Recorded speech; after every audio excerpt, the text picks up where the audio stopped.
I haven't seen you since the plague. Yahoo!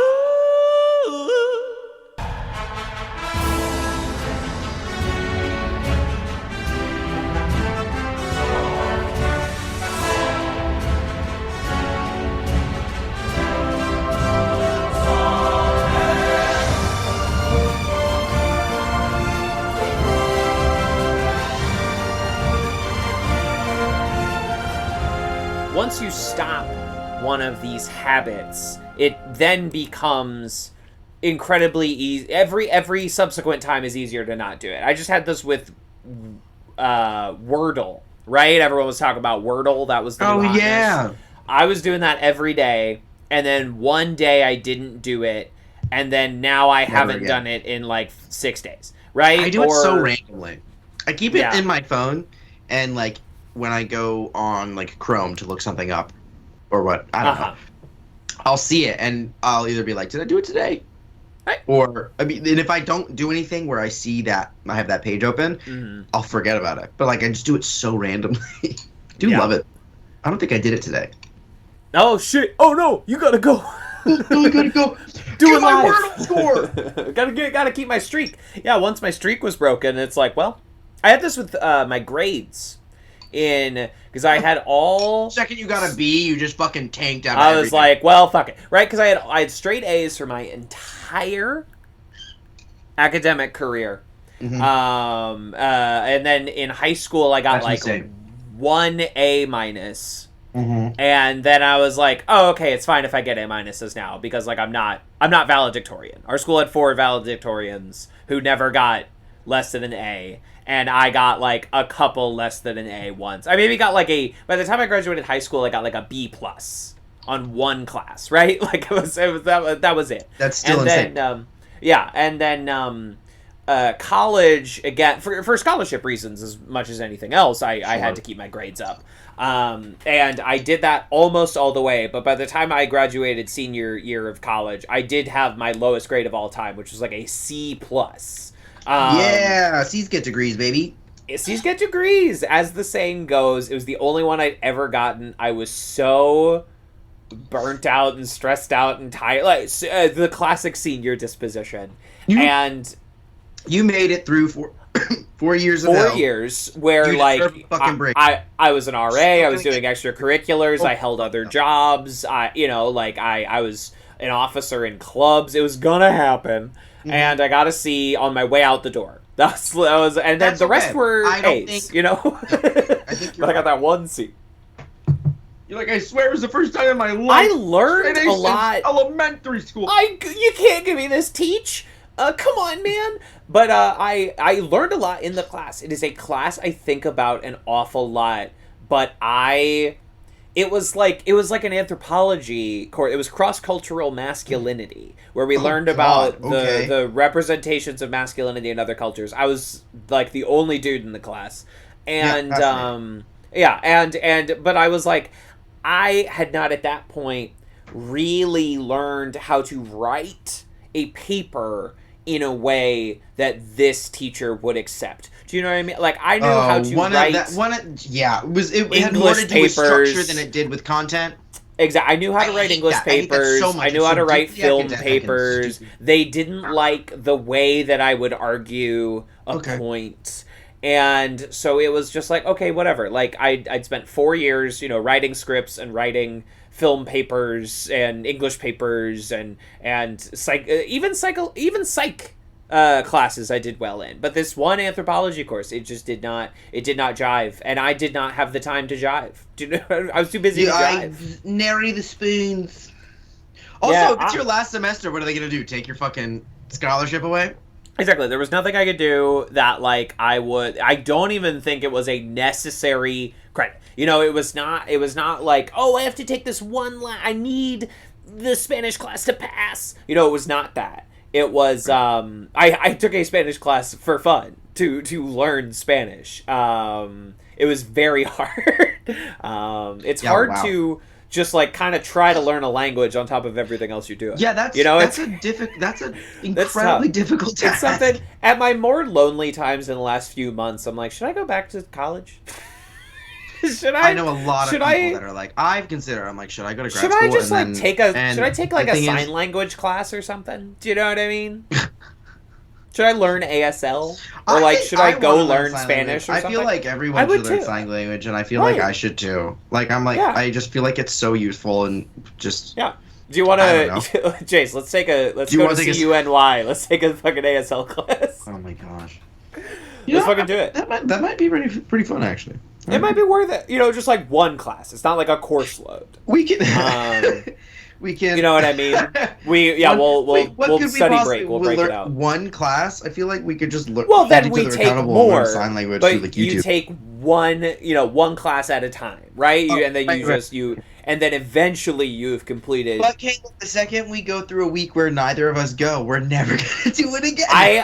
I am not a class ditcher. I am not. If I have class, I am there. The only problem ever was when I had like 8:30 a.m. classes, and that should be illegal.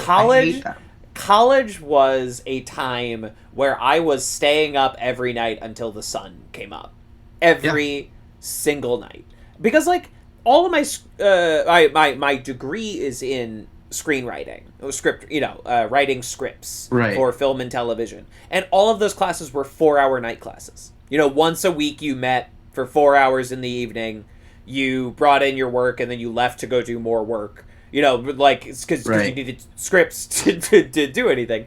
Like what were you going to do in script writing class on Thursday if you didn't have time to write a script on Wednesday? So you have like a whole week. So it was like, I had almost no need to ever be up that early, except for like one class at a time where I was like, I could do it.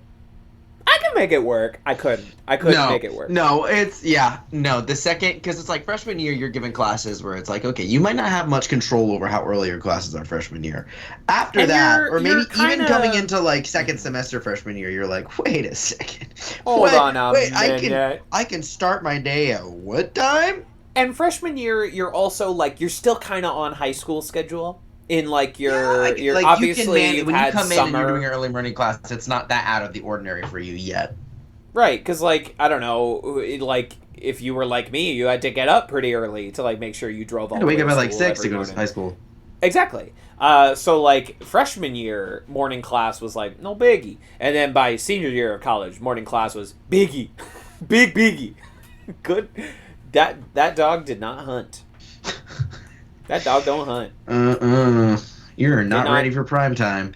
No. Well, no, prime time was what I was ready for. It was the morning show that I could not. Oh, yeah, I could not make it for. Prime time, I was wide awake. That was I saw somebody the other day who used to work at a morning show, and I overheard her talking to a friend, and she was like, "Yeah, I had to wake up at 2 a.m, and I was like, "What? I go to sleep."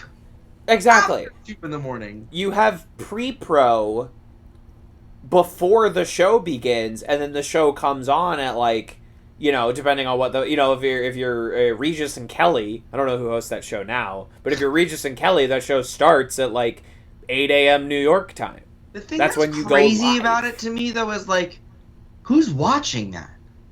People before school. But that's what I'm thinking, because I'm thinking if it's before school, I cannot imagine I cannot remember a single moment in my life in the morning where if I had a TV show on, I would not have been absolutely fucked. Like, every morning was always move your ass, get shit done, get out the door. Like, I'm not waking up and giving myself time to eat a bowl of cereal while I watch the morning news and then go, okay, now that I've been up for an hour, I've got 30 minutes to get ready for school. That's not. I don't know anybody. In my like elementary school days and things like that, we did do that. It was like bowl of cereal generally because like my parents both worked. Like mom didn't have time to cook us breakfast every morning, and like we had our cereal, we had our vitamins, and we would watch whatever was on. That was how I was introduced to like Pokemon. I remember I used to watch like there was a Tarzan the animated series. Like Disney made like an animated series that we used to watch before school a lot of times. So that was what was on. And then when I started driving myself to school in high school, that became a thing of the past. I was like, I know exactly how long it takes me to get to school. And sometimes you'd hang out in the drama classroom before school, you know. Right. Not doing anything nefarious, you're just hanging out. No, whenever I drove into school, it was always straight to the band room because then I could just, like, I don't know, ignore everybody. Not have to worry about anything in the courtyard. Be inside, whatever. I don't know. Oh my god. I really wished that schools started later, earlier, sure. high schools started later. I mean, it's interesting because I was like, why did we start so freaking early? And then found out it was because, or the reasoning that people were told was that people had to work, jobs after school to help, help parents pay, stuff like that. So they needed to get out earlier. And it's just so crazy how, like, that failure of late stage capitalism to provide people with enough payment to take care of their family without that lives around. Instead of fixing the problem, we just redirected society around the problem. And now we have an additional issue of I am shocked I did not die driving to school in a car accident from being half asleep, beyond me how like, it's crazy. And like, there were car accidents happened in the morning on the way to school. Oh yeah, and like you were raised in Florida, right? I was raised in the southern part of Florida. Yes, it's in SoFlo. In parts of the country where it snowed and got icy. Oh no! There just were accidents. Like I can't imagine. There just were accidents. Yeah, especially in the morning. Yeah. If you wake up and it's like raining. Yeah. And it's like Florida raining, it's scary because on the one hand, you can't see shit. On the other hand, rain is a really relaxing sound. It is just a recipe for disaster.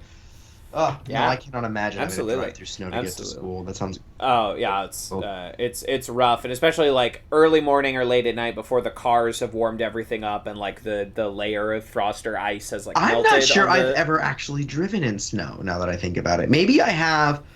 not while it was snowing. If it was while it was snowing, it was very little. But I don't seem to think I've ever driven while it was snowing. I wouldn't rush into it if I were you. I would. No, I don't. I actually have zero intention to ever. But it's just I'm like, it's not fun, and like it just makes people. It just makes people even wilder than they normally are on the open road.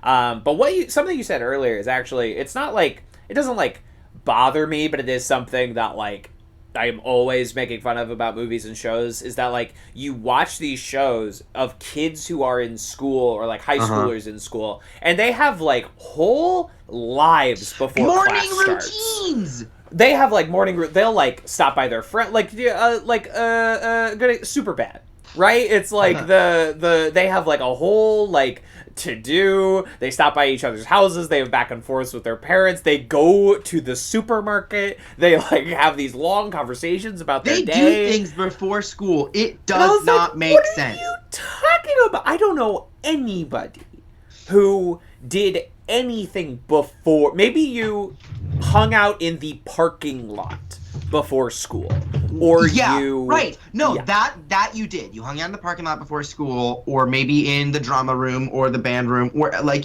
people had like immediately prior to school engagements. They did not have morning like detours. Like what? No. Yeah, it's completely ridiculous. Yeah. And you see it in media all the time.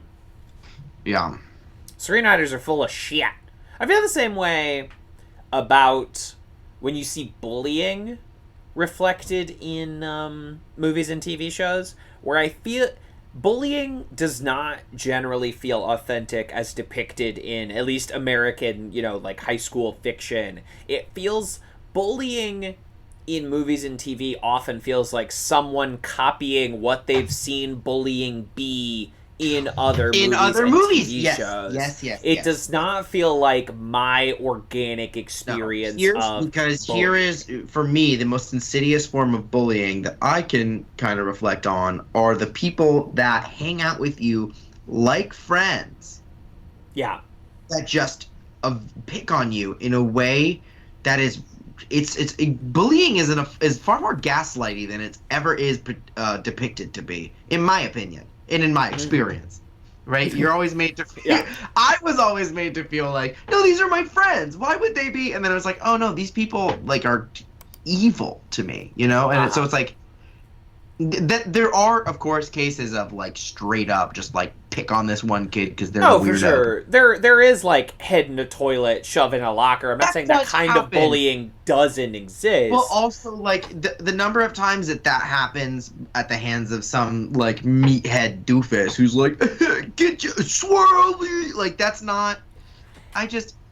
In my experience, and perhaps this was the changing version of. Tell me about how you were bullied, Kevin. Now that I've told you how I was bullied. Yeah, let's talk about a game called like Run Kevin, where your friends said Run Kevin and threw rocks at you. Yeah, let's talk about those games.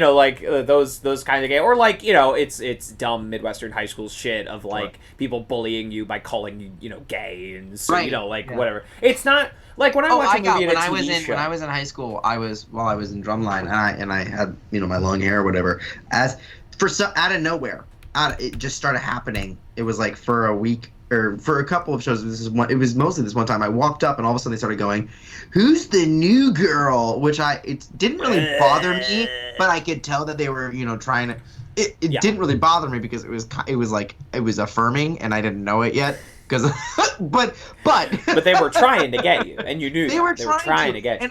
And the thing is, it still hurt because it was like I know what you're doing, and it's like I know you're trying to be like, you think this is offensive, right? And energy still lands on you, exactly. And you're like whether or not what is actually said has any bearing on you, you're like, well, someone is trying to hurt me, and someone's trying to hurt me, right? And that is weird experience. Yeah. And you watch so much media, and like it's kids like coming up with like really creative nicknames to like make fun of people. Never been my experience. No, kids will come up with really creative ways to get around rules. They won't come up with really creative ways to insult you. Like when you're watching something and people, are like, moist Melissa, she's always, like whatever, and then they have to talk about the story about like why, That's never how that works. Either kids 40 years ago were way more creative, or that was just always a fictional idea. Oh my god, could you imagine like the little fascist white supremacist youths of like 1950s America were actually just committed to wordplay type and they had they had a cutting a borscht belt style like of comedy. Like they were like apparently every child in the 60s was some fucking comedic genius when it came to bullying, right?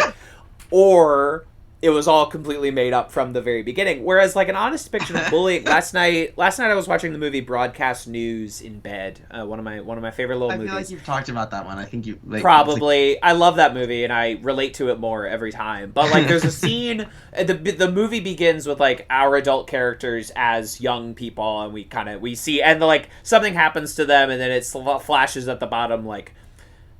Future network anchor, like it's that right. Kind of Yes. And the reporter was like a valedictorian, and his valedictorian speech is about like wanting to get out of school so bad, how much school sucked, how much he's like glad he's graduating at 15, and then it cut to him like getting razzled. People, the bullies are kind of tossing him around, and he's like, "Well, I'm gonna say something that'll hurt worse than your fists ever will. You'll never make more than $19,000 a year." I'm gonna travel the world and you'll amount to nothing. And the bullies just go like, what the fuck? What are you talking about? Which is like authentic to my experience where like you try to out clever like a bully, or you try to like, I will say the thing that will wound them. And the bully's like, that's stupid. What are you talking about? There's one media representation of that has ever happened. And I love it. It's in Heathers the Musical. Because your high school has been waiting to happen, a future gas station attendant, and the guy just stares at her and then goes, "You have a zit right there," and then the bullies start laughing. Exactly. That's the most authentic depiction of bullying you could possibly imagine, right? Yeah. Like the person being bullied, they will try to get some kind of moral victory or intellectual victory, and you're not fighting with the same criteria that the other people are. Yeah. And it doesn't work, and it doesn't matter. And this is, of course, Advanced Media Studies, a podcast where we aim to talk about every piece of pop culture ever created 1 week at a time. We are back and continuing on with our Mythic PodQuest as we journey through Apple TV Plus's Mythic Quest. I am one of your hosts, TV's Kevin Lanigan, but don't mind me, I'm just prepping for a dinner party. Listeners, for those of you who wanted to know, yes, Kevin did in fact do the hand thing. Dinner party. Hey everybody, I'm Jace, I use they, them pronouns, and I don't have a quote because I was distracted this watch through. I have a lot of thoughts about episode 3. You were episode 4 as well, but episode 3 made me feel things. You were live texting me through a lot of your episode 3 experience. Kevin, I can't. Let me grab it. So that'll be good. But we'll get to it. Let's touch in on Media Madness 2022. Let's. Oh my gosh! Did we finish the first round? We it's not technically done, but like the last one is done. It's over. Is something getting obliterated and it's not going to change? Something is not doing well, and it's really not going to change. Like it's not close. So okay. I feel pretty comfortable calling it. I have already made the graphic for what I for the next round of what I think is going to win this. All right, cool. So let's dive on in. The first matchup that we're covering here tonight was by far our most competitive matchup so far. Was really like a lot of these have been blowouts or really significant leads. This one, Psychonauts versus Hitman. It was a barn. It was a barn burner, folks. It was wild. It was a what? A bar burner? A barn burner. It was a real humdinger. It was a big. I've never heard barn burner before. That's fun. That's hard to say. Barn burner. Yeah, barn burner. There's that Community joke where Pierce says barn burner and he's like, oh no, did I say cross burner? Barn burner. Let's look up the definition of an event. I must have blocked out all those Chevy Chase's lines because whenever you quote him in the show, I'm never remembering it. Understandable. Barn burner. Noun. Informal. An event, typically a sports contest that is very exciting or intense. Oh, well, all right then. Well, there you go. And so that was a fierce round of competition. But Hitman 47.5% losing out to Psychonauts 52.5. Psychonauts did win. Hitman was up for a little bit.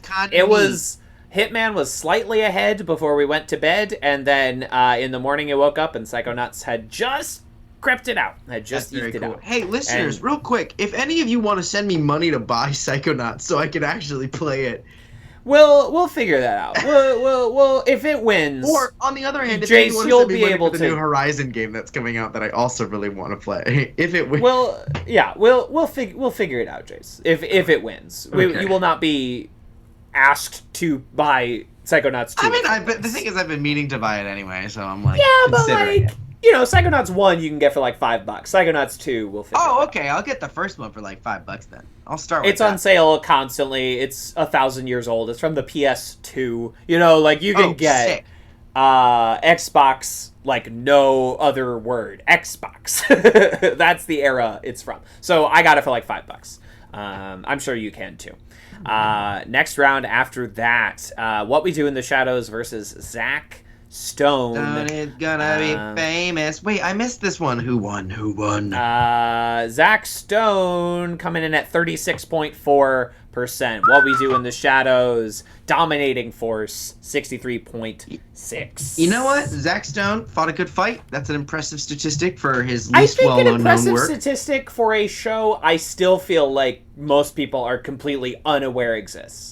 Even now that it's on Netflix. It is so good. I know that it's just lost, but I might petition to bring it back as a wild card outside of the ranks and watch it anyway, because there's literally one season. It's 20-minute episodes. It's so crushable. And how many episodes is it? Like 10? 10? 8 maybe? Let me see. Oh, okay. Yeah. That's something like Reservation Dogs, where it's like I didn't put it on the bracket because like we can sneak in Reservation Dogs whenever we want. It's 8 episodes. Right. Yeah. There's 12 and there will, in theory, be more. Yeah. So that we could.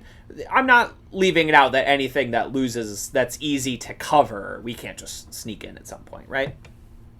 Yeah. The next one, Jace. Mm-hmm. This is gonna be hard to hear. I know. This is not. I already know. You're not gonna like this one. Steven Universe versus Crazy Ex-Girlfriend. This is not what I thought you were about to tell me, because I didn't like another one either. But this one's gonna... I have no idea what you're talking about. Steven Universe 21.7% to Crazy Ex-Girlfriend's 78.3%. I'm gonna chalk that up to viewer base. Because that tracks, actually. It makes sense, you know. Yeah, it's a kids' cartoon show, and I'm not saying it doesn't have appeal outside of that, but it is a children's cartoon show. No, it is decidedly a slightly different show. And our base, older people, maybe a little more irreverent. You know what I mean? Like it makes sense that this. No, it's fine. It's fine. No, move on. It actually makes a lot of sense. I didn't think it would, but it was another ploy for me to get y'all to freaking watch it. Caleb needs to watch it because Caleb has children. That's the thing that gets me. They're just not like quite old enough, you know? I feel like Caleb's oldest is not quite like 5? 4 or 5? Okay, you've seen it. I mean, worst case scenario, the kid will be like, "Wow, it's really pretty. Look, all those colors." There's a lot going on here. Yeah, no, it's fine. I feel like, but if your kid's at like Cocomelon Paw Patrol level, I don't feel like they're quite ready for Steven Universe. That's maybe fair. Like a little too sophisticated. Like 4 or 5. That's Paw Patrol age. You forget what you were watching at 4. No, I do. I certainly do. Yeah, because it was like, I mean, Pokemon was like a little complex when you were that age. You know what I mean? I don't. Yeah, exactly. So of the musical comedies, Crazy Ex-Girlfriend's moving on. Let's see. Next one of a highly voted on competition, but not a close one at all. John Wick versus Mission Impossible. Ethan Hunt found dead in a ditch, 36.3%. John Wick, 63. Was not close. Well, you know what? Close. You know what I'm excited about? So you sent the other day. You sent us a graphic with all the movies that you would like be the ones that would fit into the John Wick. And that's an exciting franchise. Right? Yeah, the Wicca-likes, because there's 2 different kinds of Wicca-likes. Right. There's like Revenge Gunman and so weird overlit crime world. And so this will be it. I'm not like I love Mission Impossible, but like I can watch them anytime. Sure. An excuse to finally buckle in and watch all of these John Wicks and all of these John Wick-likes. I am not against. And like, listen, Keanu Reeves has maybe never been more universally well liked. So like, sure. Yeah, he was probably always. To be fair, he's never ever been disliked, but right now he's rocking up. He was never disliked as a man. His career was disliked for a long, long time. Like people were like, he can't act. He like that was the stigma that followed him around for a really long time. How bizarre. And he's in like the 3rd or 4th stage of his career, but anyway, he's the internet's boyfriend. He's never been hotter, so it makes perfect sense. Hotter in both ways, right? He's never been a more popular figure, and he's a very good-looking man currently, and always has been, but especially currently. And it was always going to shake out this way. We knew it.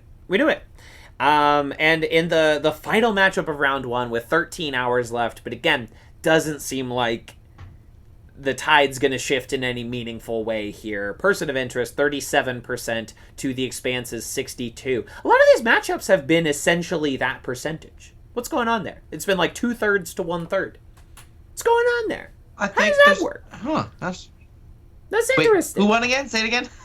The Expanse is probably gonna win this one. It's almost certainly gonna win this one. So let's actually take a look. So listeners, by the time you're hearing this, round 2 has already begun. It's possible the first matchup it probably won't be done because I try to get this out by Friday at the latest. But listen, there's a lot to consider here. So let's take a look at what the quarterfinals, round 2. What's this gonna look like? The first matchup will be the Hitchhiker's Guide to the Galaxy versus House of X and Powers of 10. Ooh, that's going to be interesting. That's going to be a fun matchup. Be interesting. Hitchhikers nerds versus fucking X-Men nerds. You know, that's going to be interesting. That's going to be put my money on Hitchhikers. I think this could actually go pretty far. It did very well. That is one of the, until like John Wick, Hitchhikers was the most I saw like people vocally supporting one of the it's kind campaigning. I'm really pleased. Yeah. I'm really pleased. So it feels right. So I'd be more than happy if it went all the way. I would not be mad. And I would say like, you know, if Hitchhikers wins, maybe like we do a book and then we do something else, and then we do like the next book. You know, like we do well, the radio show TV and the radio series, show. But I like we might as well do all 5 at some point. You know all 5, I mean? like the radio show itself. I was thinking like all 5 books eventually. Oh, why not? Yeah, I mean, the one I have is, I mean, they would all be good. It's the only book series I've ever read that makes me legitimately laugh out loud. It's crazy. Yeah, and it's exceptional, and like people like the sequels to varying degrees. I don't think any of them are bad. I find them all interesting and fun to. I've started some of them. There's a couple short stories I've read in the same universe as well. It's just all good. I just love Douglas Adams. Young Zaphod plays it safe, which is contained in my nice my hardcover's over there. So I can't grab it. I've gone through like so many different versions of owning the Hitchhiker's Guide to the Galaxy collection because I had like a nice paperback, but it got like ruined at some point. Yeah. And then somebody bought me like the really nice hardcover with like the Bible pages. You know what I mean? With like the outside, like really with like the nice when there's like a color on the outside. Yeah. Let me see what you got. Like the foil pages. Yeah. Yeah. Like in church. Not that you've been to church. Not that you could even hear me. Your headphones are off. Blah, blah, blee, blee, blue, blue. What? I was talking to you, but you couldn't hear me. Yeah. Yeah, that's the same one I have. That's the same one I have. That's a beautiful... With the huge Don't Panic on the back. I like that it looks like the guide, right? It looks like what the guide would look like on the back. Right. Yeah. It's so great. There's all the little... So many little Easter eggs in the cover, too.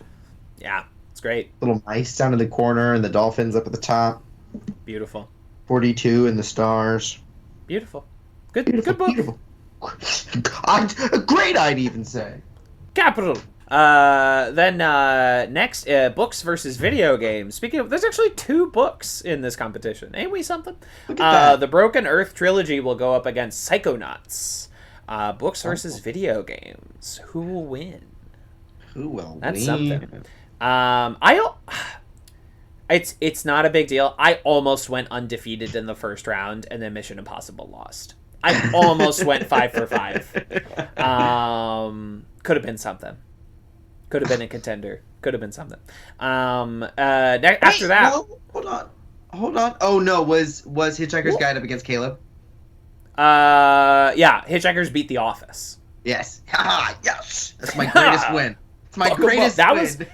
God, The Office was my enemy. You know, like I was like just like anything but 9 seasons of The Office. I also just finished a rewatch for my own personal, dissociation. Again, I just think it's just like a little overexposed. I think that was a Steven Universe problem too. That's like what I heard back from people, where it was like there are so many Steven Universe podcasts and YouTube videos. And to be honest, Crazy Ex-Girlfriend is like much more undersold. That's true. That was a way to get us to watch it. Literally that you had told me that one time, and I was like, well, I can't not put that in my slot, you know.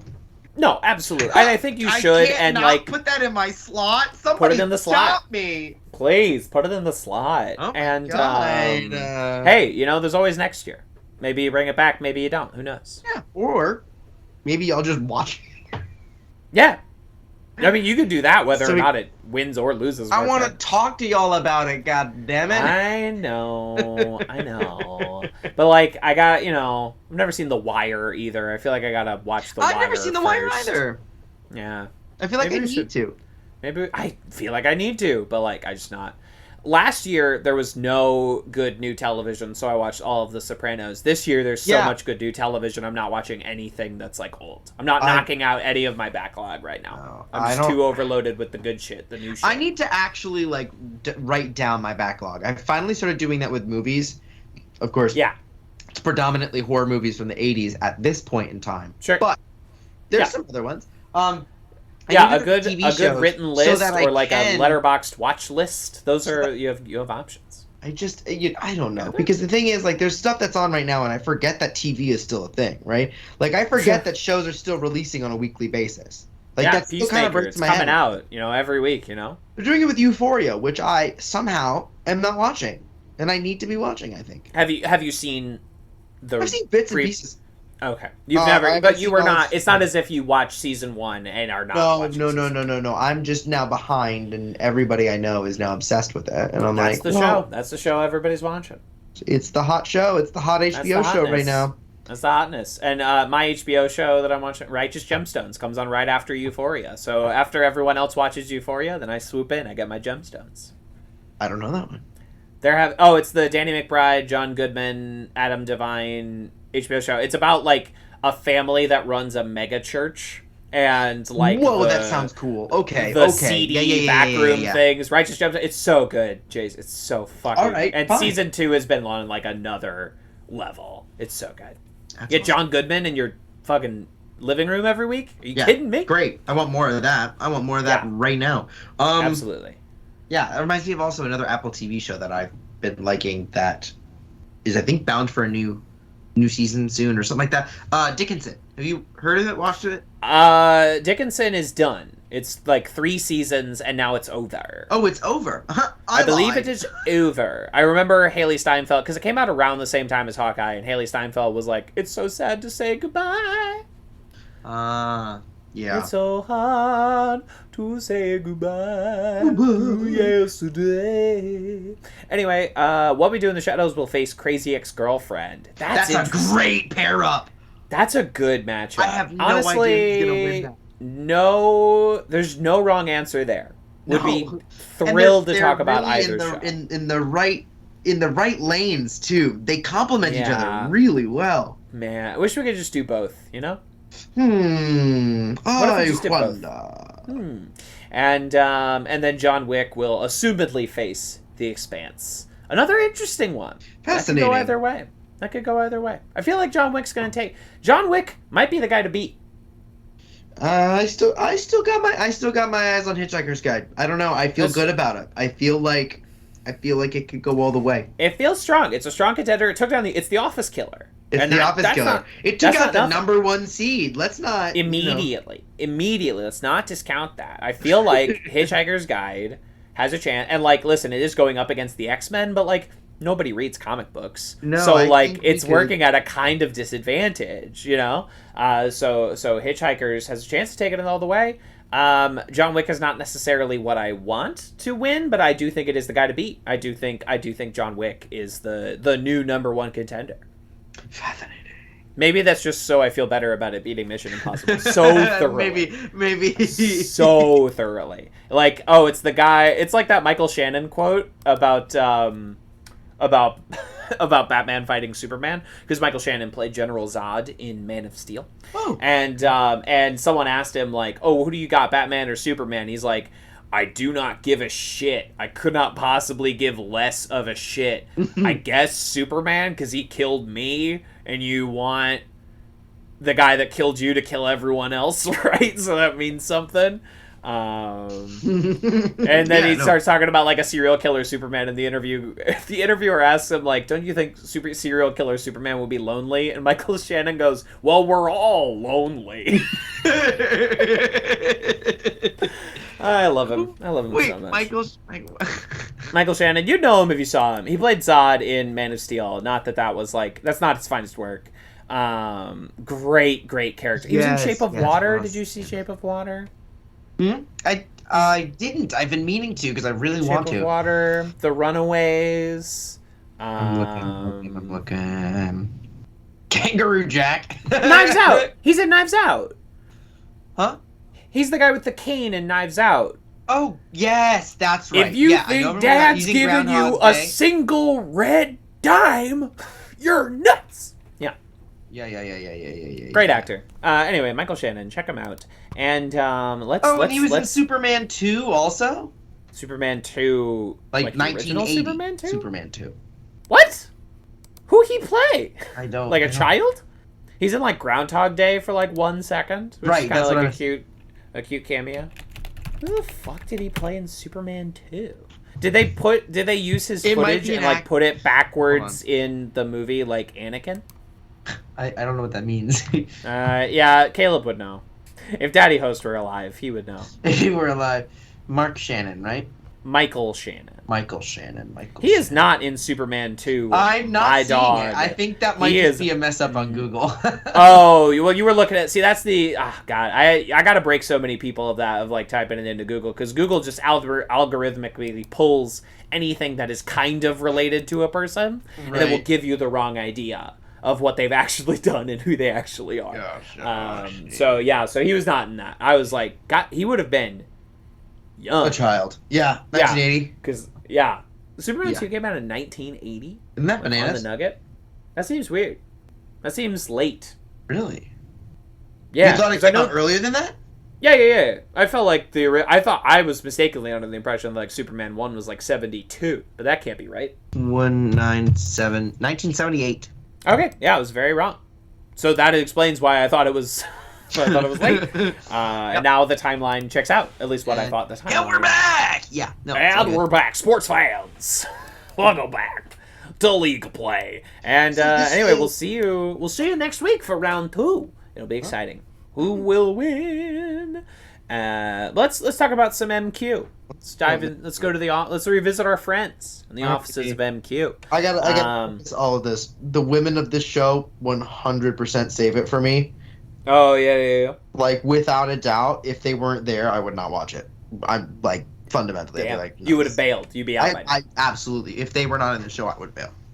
Hot damn.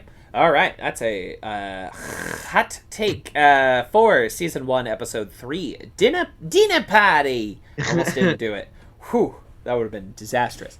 Dinner Party, directed by Todd Bierman, written by Megan Gans. In this episode, Poppy designs a new networking feature called Dinner Party, but it's used by a group of Nazis to plan Nazi things within the game, MQ. And Ian develops a strange plan to sort of flush them all out, bring them into sort of the forefront. At the same time, everyone else develops a diversity panel to try and do. Listen, it's a lot going on. There's a lot of stuff going on in this episode, and also not a lot. It's very simple, actually. Like, they discover there are Nazis in. There's just a lot of Mythic people, Wars. and each person is doing their own thing. That's true. And that's it's not bad. I think they are doing a good job of, like, keeping everybody integrated and making sure that, like, you still understands everyone's individual point of view, at least to a large extent. I think the testers struggle for a little bit, not because they are not, like, good actors or they're not, like, thought out characters, but, like, everyone else is a cartoon, and those two are played much more like sort of normal people, and it's tougher for them to stand out in a crowd when, like, you know, Joe is firing on all cylinders, and David and Brad and, like, CW and Ian and Poppy. These are big, broad characters, and those two are very.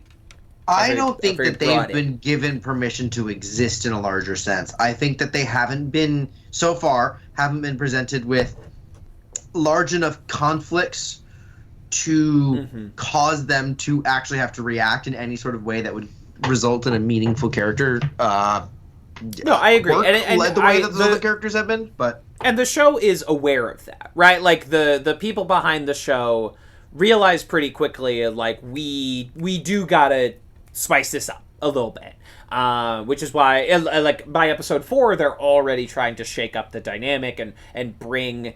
I can never remember their names, the testers, but Ashley Birch and Imani Hakim. They are already doing things. Dana is one of them. The streamer one.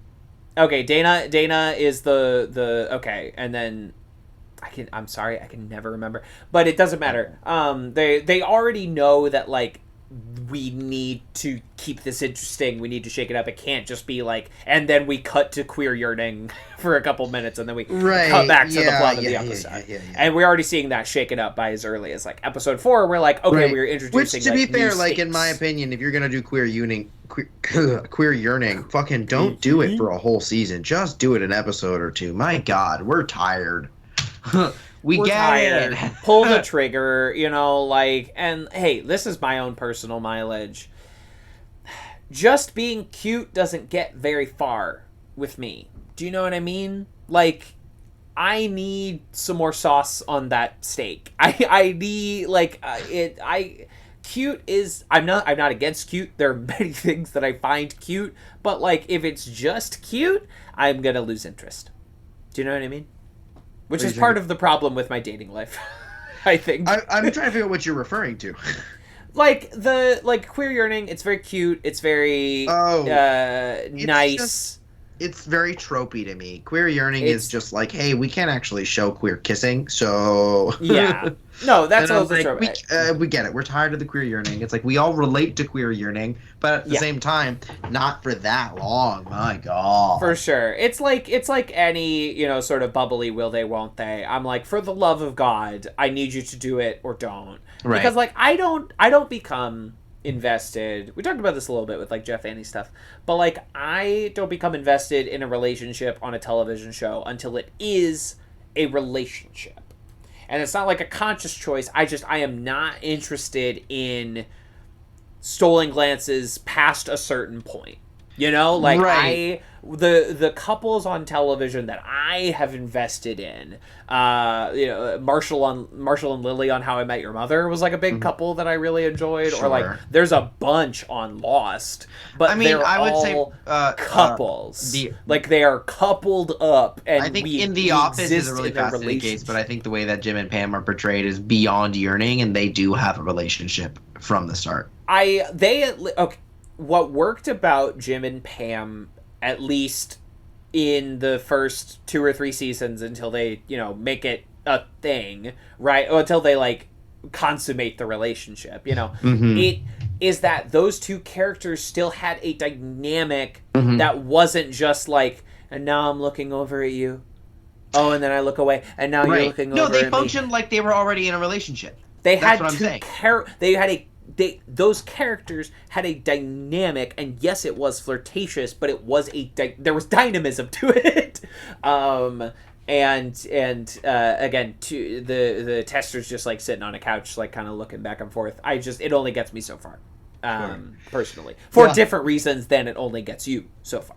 Right. I don't know, maybe for other reasons. I agree with that statement, but I think for me it just comes down to like I have seen queer yearning so many times, and I just want more queer yearning because queer yearning is a self-fulfilling prophecy.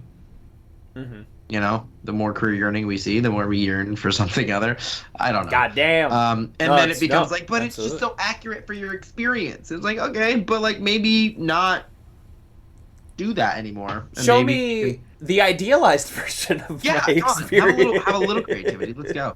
Come on.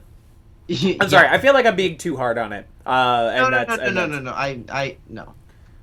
And but there's a lot going on in this episode. Now you were live texting me. I was live texting you, so I reached out. I don't know. I reached over to. This is great. I texted Kevin, and I went, I don't know if I like this, and he responded with ha ha ha ha ha, and I was like, no, like legitimately.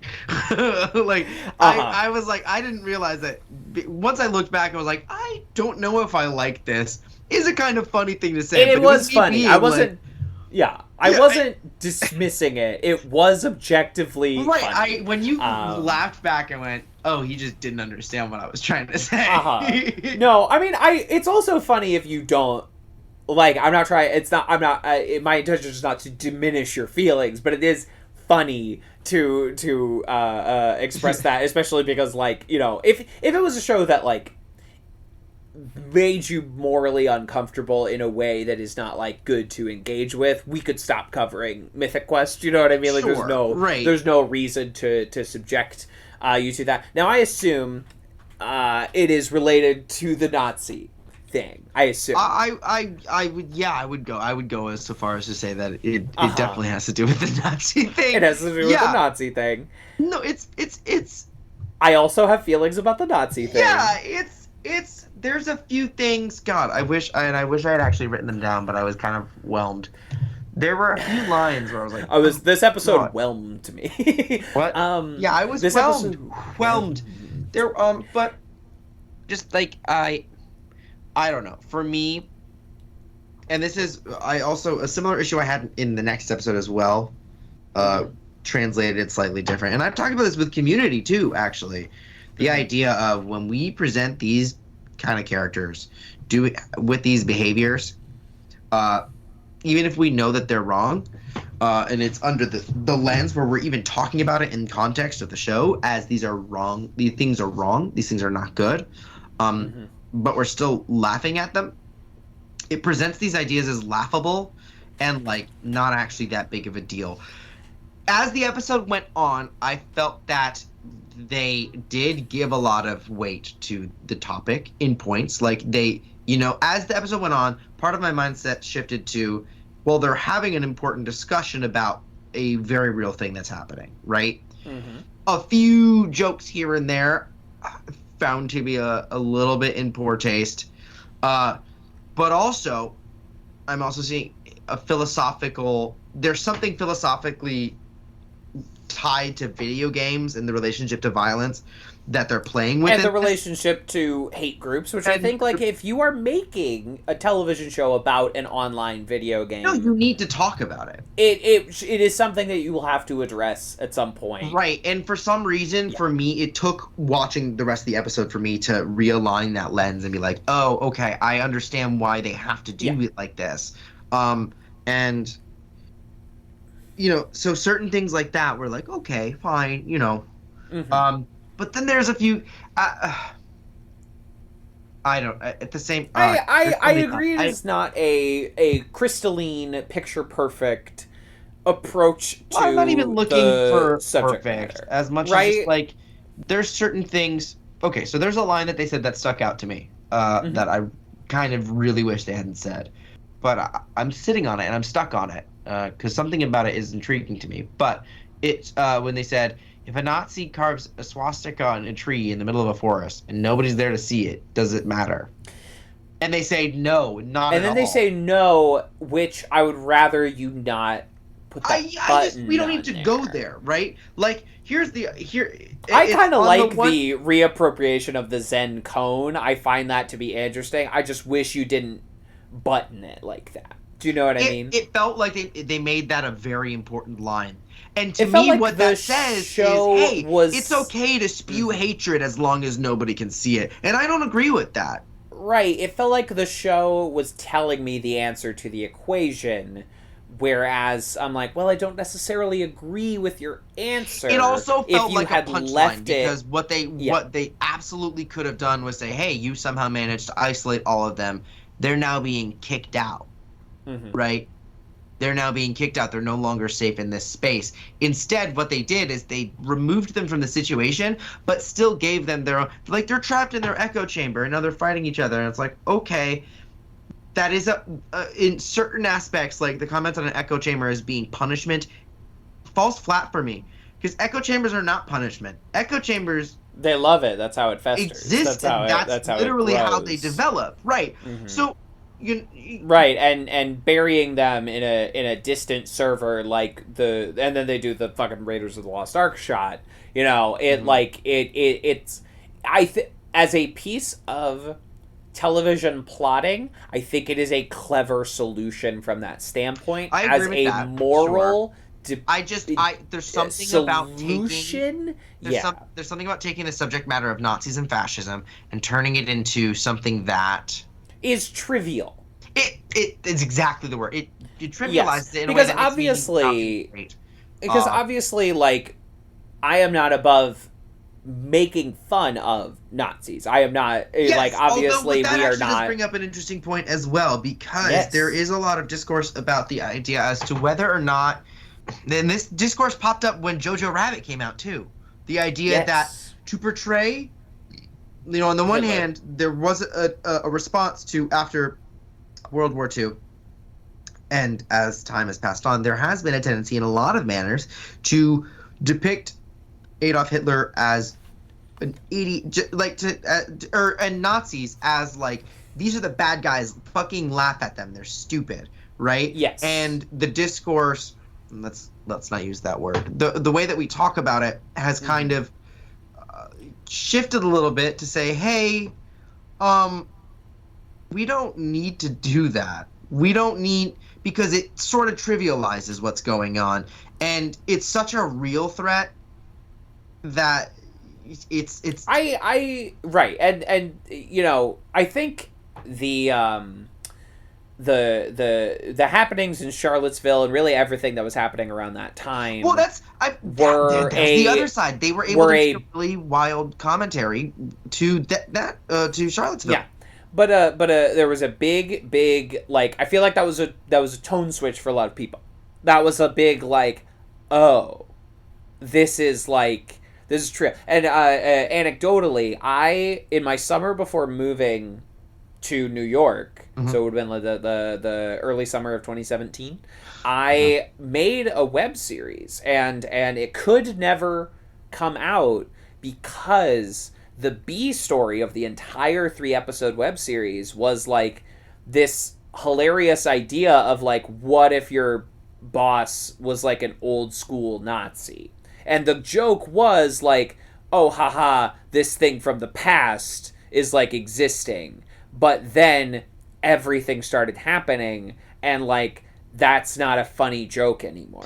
Well, that's not. Yeah, and one that is not. The joke was that it. Joke. How dare you? No, I'm a genius and I cannot be questioned. And the joke would have continued on in future seasons of like, similarly like, oh, this is completely out of date, ridiculous prospects. But, right, we can argue whether or not it was ever a good idea or funny. But the series couldn't come out because of that. Now, this episode comes out in 2020. Right. Which is, so, and you know, this, I think, is the Rob McElhaney school of comedy of, like, it is all up in the air. It is all, everything is fair game. We can argue whether or not that is, you know, viable. We can argue whether or not, you know, him being, you know, a rich straight white man, you know, whether or not that colors out anything. Told you that you could make that. Right, and obviously he's been doing this for a long time with Sunny and obviously, you know, the fucking South Park guys and Seth MacFarlane, all those fucks, they've been at it forever. So this is not like a new idea, and I am of the camp that obviously it is okay to make fun of Nazis, but what is the way in which you are approaching the subject? It's the same way I feel about all comedy, about all subjects. Basically anything is fair game depending on context, execution, and who you are. You know, and what is your... I wouldn't say I in place of who you are, I would put relation to topic. To the subject, which was what I was stumbling through there right after that. Gotcha, I see what you're saying. The what is your relationship to the subject? For instance, like, I don't, this is an example, I don't think that a man who has not been raped is allowed to make a rape joke. I don't think that is something... I would 100% agree with that. Hey, you know what? I'm being really controversial. Hey, to some people it is. But I was trying to, you know, when you get to subjects like this, you want to word yourself very precisely. You want to be accurate with your words. I would also venture to say that rape jokes aren't funny no matter what. I don't think trying to find a funny rape joke is a noble quest. So I don't understand any arguments against. I don't think it's a noble quest, but I think if you are a comedian who has been raped, like I think you are allowed in your own... I'm not going to stop anyone from healing it through an artistic sense from anything traumatic like that. I also have a hard time believing anybody that has gone through that experience would make a joke about it, even if they were a comedian. Although I've seen lots of them, Jace. I mean, I've seen lots of it. My two friends, one male, one female, have a comedy musical variety show called Rape Victims Are Horny Too, and they turn their experiences into like an hour of like a musical parody comedy cabaret, and I think it's like genius. And obviously is it about their incidents, or is it about like their healing and afterwards? Both, you know, like I would allow them to like speak for... No, but I mean, I think that does bring up a good point though. Their proximity to the issue, that as you were talking about earlier, makes it so that I would not hear you out. Yeah, and listen, whether or not any audience member finds it funny, that's completely different. That's a completely different aspect of it. I think that they are allowed to make it, and also people are allowed to not generally find the topic very funny. Yep. And I think both of those people can be right and exist at the same time. I agree. And I think exactly. Well, there are for all I'm saying and all the discomfort that comes from this. I mean, it's just also like not making fun of Nazis is one thing, and I have complicated feelings about that even, but still, like making fun of Nazis is like okay, cool. I love a good like spiteful Nazi fuck off thing. Absolutely. Comedy isn't necessarily the same thing as making fun of something. Totally. So that's where I get a little quaky when it comes to that. But as much as I'm saying about that, I also think this episode does a really fascinating thing, and I don't know if they did it intentionally or not, but the way that bracket. The bracket. No, I was trying to predict what you were going to say, and I failed. The bracket, I thought. Once I saw the bracket, I went, "Oh, that's where Kevin thought of this from." No, I did not. They did not give me the idea for a media bracket. Yeah, that was no, obviously. No, but we are going to do the offensive Olympics here in just a second. Where you're gonna help me do our racist. Oh, bracket. we're gonna do our no. Obviously we're not. But that's a great commentary. But the thing I was gonna point out that actually reminds me of it. But the thing I was gonna say is that when Poppy talks about using dinner party, right, for them to organize a peaceful protest so that she can market her new thing. Yeah. That kind of performative politic is so brilliant and pointed, and it's understated, and I don't know if they meant it to be like that. They present it like it's a good idea.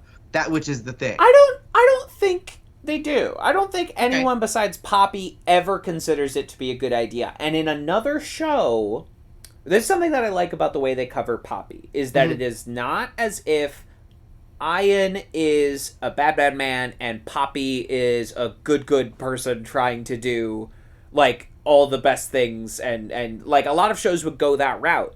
Poppy also sucks in a lot of different reasons, distinct way, and as the show goes on, she and Ian are much more of a companion piece. Like they are much more two halves of the same whole. Which is why I was like, let me just follow through with this. I know that this is going to be one of the harder ones, especially because it's just on a topic that I fundamentally am like weird about being put into comedies. Like it's just a thing. I'm like, I don't. But at the same time, comedy is a great way to get people to talk about stuff. Comedy, like you can go either way. In my personal opinion, this is me.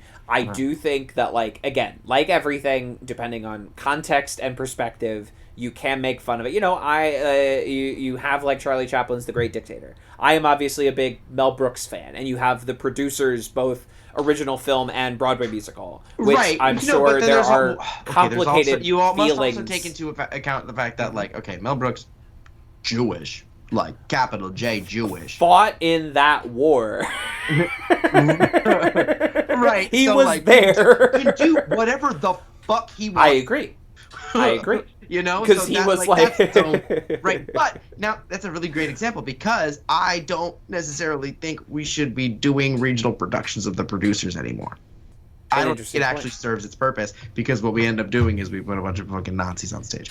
But maybe we need to just like get rid of the Sound of Music. You know what I mean? Maybe it's time for the Sound of Music to like take a long nap. I agree with that, honestly, just because I don't think it serves a purpose for us to look at these issues through a lens that reinforces that they happened in the past. Yeah, because they're way too immediate and right now for us to be thinking about Nazism and fascism as a relic of the 40s or whatnot. It's not. Exactly. It's not.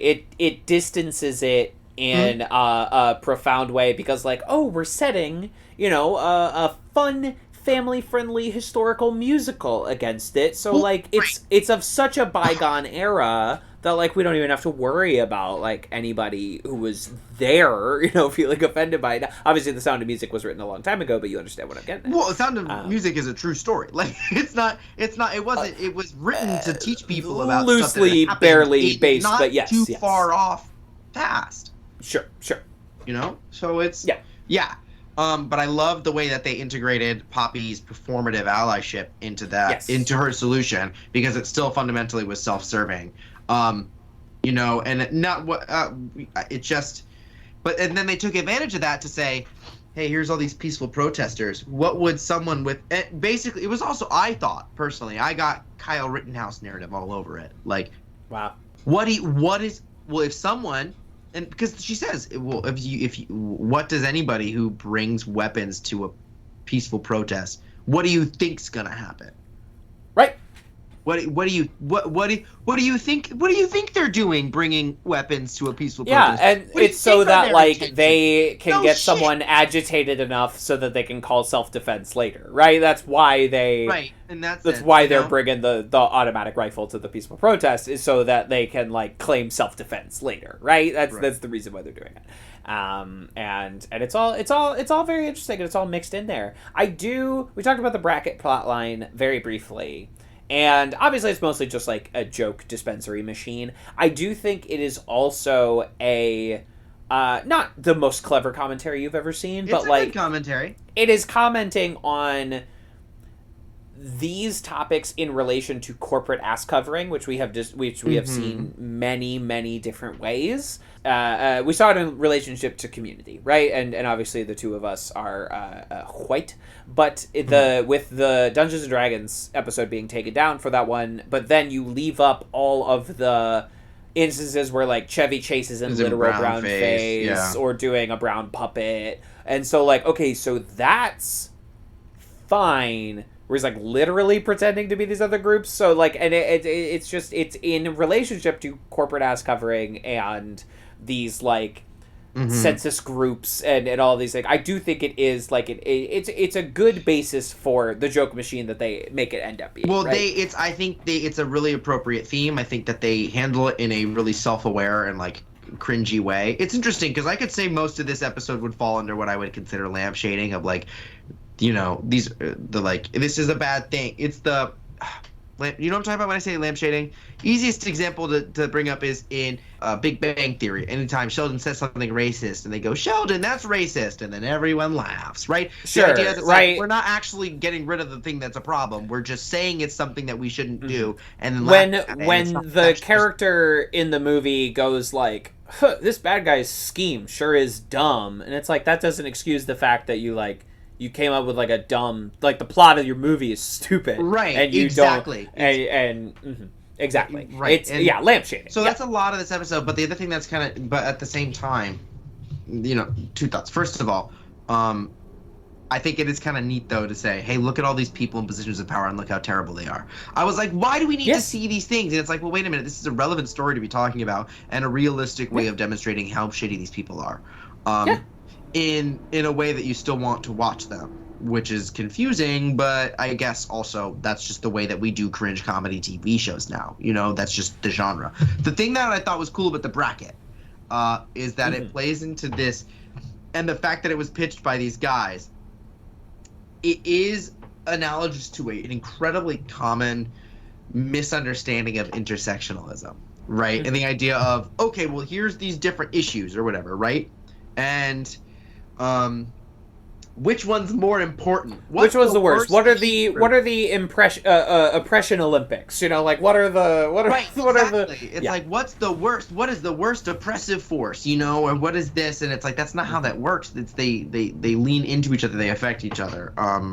Exactly. Also, it's kind of funny for them to have to take it for a bunch of guys to force a think tank on and force the people into a room that they're not actually listening to, only for them to come to the solution that they already had at the beginning and then not do it. Speaking of Douglas Adams, there's a great joke in his Dirk Gently books about this guy who got phenomenally rich by inventing software where you input the solution you want to arrive at and it provides data to support the solution you were already going to do, and he sold it to the US Pentagon. And anyway, it's a good joke. That's unbelievable. It's a good joke. Douglas Adams, funny guy. Wait, what is that in? It's in the first Dirk Gently book. It's his like non-hitchhikers series. There's a couple books about like British television series. No, not the television series. Don't watch the television series. It's bad. They make him a fucking twink. Dirk Gently is like a heavy set British guy who believes in like it's not They fucking Sherlocked it. They Doctor Who'd it. That's not what that book series ever was. And it don't bother. Don't bother. So it's Read not the like book. a comedy. They made it like dramatic. No, it is a comedy, but it's wrong. It's wrong comedy. It's not. It does not maintain the spirit or tone or ingenuity or cleverness of the books. Just read the book. Just read the book. All right. Don't watch the twink. Okay. There's nothing wrong with twinks, but that character is not bad. No, I'm not. I have nothing against twinks, but like the character is supposed to be like a really heavy set guy, and they're like, no, he needs to look like Doctor Who. It bothers me. Okay. You're allowed to be bothered. No, that's. I think it's fat phobic.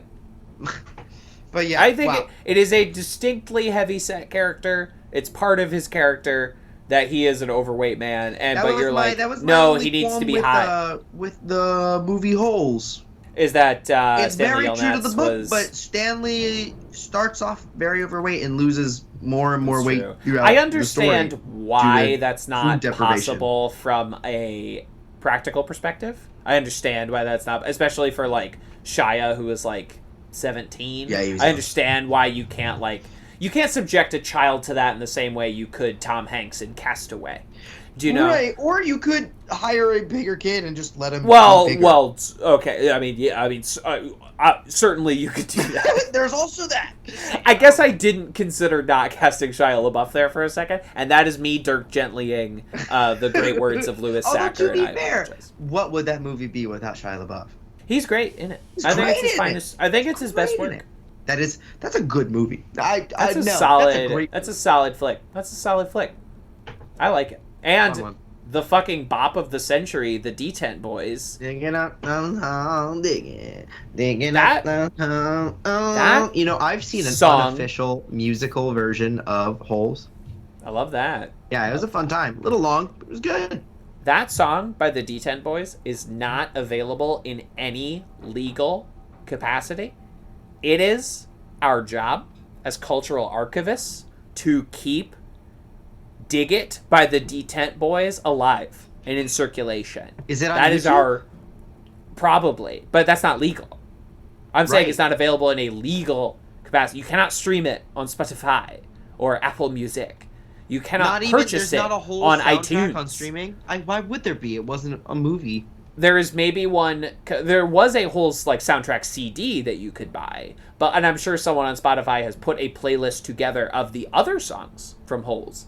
But Dig It by the Detent Boys is not on that Spotify playlist. That's crazy. It's not available in any legal capacity. That blows my brain. That is where things like the Internet Archive or all these other websites that like they keep these cultural things alive. Or it's something we're experiencing right now with Nintendo. Where Nintendo is shutting down the digital store. As Nintendo's been terrible about this. All the companies are terrible about this, but Nintendo is the worst about this, where they are shutting down digital storefronts on their old platforms like the 3DS or the Wii U, and those games are not available in any other capacity. So, like, they're just, like, erasing these games. And in that instance, I feel it is fully justified to pirate. You are fully within your rights to guilt-free pirate and spread these things that like the rights holder is not making available to you. Yeah, I don't know. I also it is for preservation. It is for the sake of preservation to do these things. Yeah. You're in the moral right. Anyway, I feel like we've scratched that episode pretty solidly, and we should get to the next one because it's getting late. Season 1, Episode 4, The Convention, directed by David Gordon Green, written by John Howell Harris. In this episode, half the MQ gang goes to a streamer convention now that Pootie Shoe has left the MQ community to go stream a different game. From John DiMaggio's company. Love to see John DiMaggio in live action. What a Love great to see cameo. My big boy, my large friend John DiMaggio in live action. We love him. I love everything he's done. A phenomenal voice actor. Yeah. Wow. We support him in Bendergate, don't we, folks? We support John DiMaggio in Bendergate. Oh, so they're reviving Futurama for Hulu. And they are. Yes. Okay. So here's the kicker. You ready for this? Uh-oh. Almost all of the original cast has signed on, except for John DiMaggio. Did they not ask him? They did ask him. They are currently in salary negotiations. And John DiMaggio is like, I believe all of the voice actors on Futurama should be paid more for their incredible work. And I'm John DiMaggio and I know what I'm worth. And I will not settle for, like, you're Disney. You can pay me to be Bender. Jace, can you imagine Futurama without John DiMaggio as Bender? Nope. That's the worst show I've ever heard. I hate that. I hate that so strongly. Without John DiMaggio? Yeah. And then you see, it's the same thing with the fucking Scarlett Johansson thing. You know, people claim they love artists until the artists dare buck against their precious company. Where, like, people are like, Bender, do it for the fans. Come on, like, you're just being greedy. And, greedy in that moment, it's you for asking someone to go against what their needs are for their labor. Yeah, no, fuck you. Bingo! And anyway, so we support Bender in Bendergate. And anyway, they go to the streamer convention. They ultimately realize that Dana is the one who should be the streamer for MQ. At the same time, the other streamer and CW get into a debate about what's better, gameplay or story in video games. Very cool. And David does a tour of the Office for a Girls Who Code group, and MQ has so few women that obviously it's a disaster.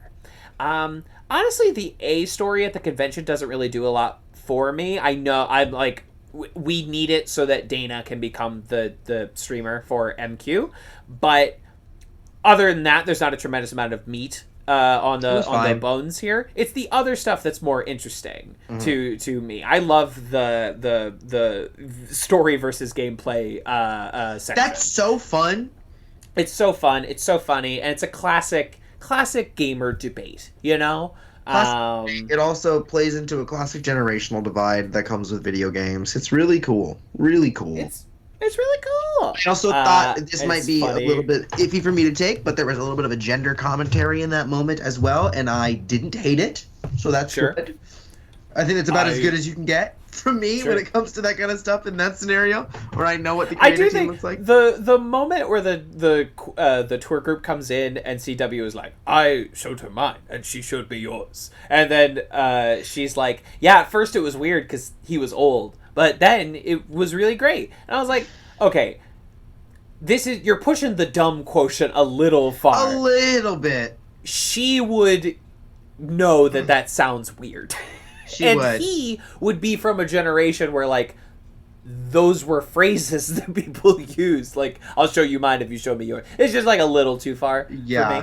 While still being kind of funny, it's just like, okay, all right, fine. You know, a little bit less than the believable factor, but they also leaned into it a little bit more, where he pulls his Nebula award out of nowhere. That is so funny. That's such a good bit. One of those super meta, like, carrying that around filmmaker moments. I was like, okay, cute, nice, well done. It's cute, and I like that. I like when someone can materialize something out of nothing. Always, it gets. I also really, really thought it was cool.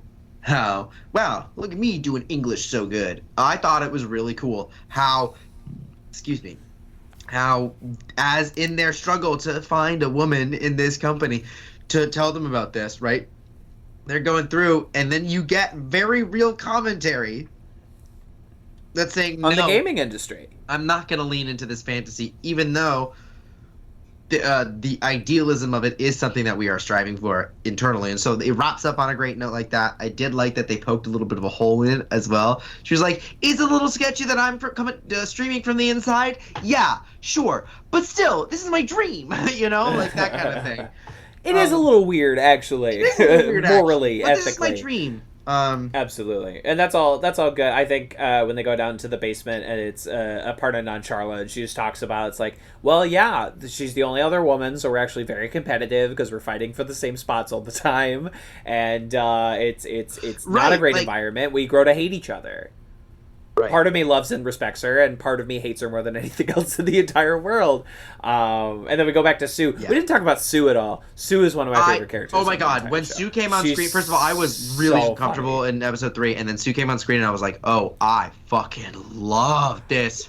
Because she also, it's interesting, she's clearly, gone through some shit, but... Well, yeah, if you are the community manager for, like, a video game, the amount of vitriol, the amount of hate, if you are the poor social media manager for any video game, just the amount of complete horseshit you have to see and deal with and experience is unreal, and it sucks that we just, like, accepted that as part of, like, these online quote-unquote nerd spaces. Right. I did really appreciate, though, that the entire time she was grounding everybody in the fact it's like, hi, this is a very real issue that needs to be resolved today.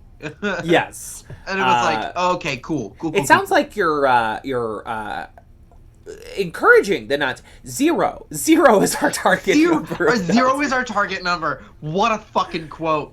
0 Nazis is our target number. Oh my god. Oh my god. Our target number of Nazis. Like when I feel like David says like, tell the kids the good word, and she like pulls out the Bible. Sent me. And he goes, so funny. I hate David. You don't like David? I hate him. I think he's a fucking worm. I think he is a worm. Piece of shit. I think he's an ignorant little fuck, and he's constantly trying to perform. When she goes, thank you so much, and Dana goes, oh really? It's no big deal. And he goes, you're welcome. I was like, I would punch the fuck out of you, dude. Oh my god. When she was like, it's really not a big deal because there's community that she's feeding back into. And then he goes on to take credit for a woman's behaviors that he had less than 0 to do with. I hate him. I understand how that...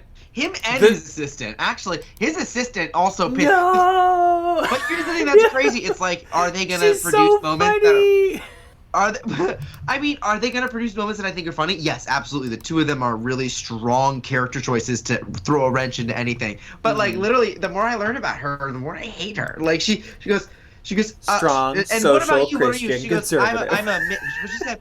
I'm a Midwestern Christian conservative or something like that. Yeah. Right. And then she goes coastal, and she's like, coastal elites. Raise your hand if you think coastal elites is just her. And then. Like should be banned. Oh yeah, like there's little things. I understand. It's floating in like obviously perhaps not as severe, but like floating in similar territory to the Nazi thing is like is this like it's Pierce Hawthorne territory, right? Is this a character to laugh at? But God, she's fucking funny to me. God, she's so funny, and it overwhelms my moral quandary with the sheer force of my laughter. It's wild. I think it's really exciting and refreshing though to see someone like to see a white woman portrayed as like a straight up fucking villainous person and like interpersonal nightmare. Like I think that's very cool. And she's paired up with the shitty white dude.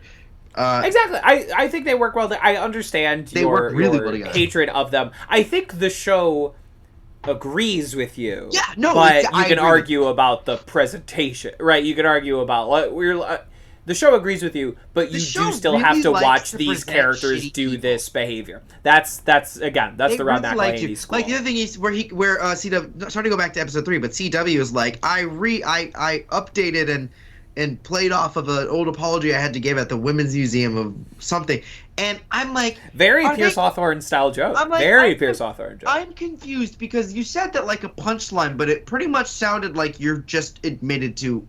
Harassing you're just being sexist. Yeah, you're just. And I'm like, that's not a punchline. You know, like even in the sense of like this, that's not like this guy's a bad person and he's an idiot and we should laugh at him. This was like ew. Like I actually hated that joke. You know, are we apologizing to the Nazis or on their behalf? Neither. I'm sorry. Oh my god. Yeah. Yeah. Yeah. I do get where the heebie-jeebies of where you're coming from. I find them all so funny that it does sort of overwhelm any of my moral quandaries. I am now convinced you would hate It's Always Sunny in Philadelphia. No, I don't think you should ever start watching that show. About it, and that's why I always feel crazy because I've watched it and the episodes I've seen, I've been like, I don't know. And then there's clips of it where I go, that's really fucking funny. And I know so many people that love it that I'm like, should I just watch it? But now I'm reflecting and I'm realizing, no, it's literally The Office 2.0. It's at some point I will watch it back and be like, okay, I can find redeeming moments in this, maybe.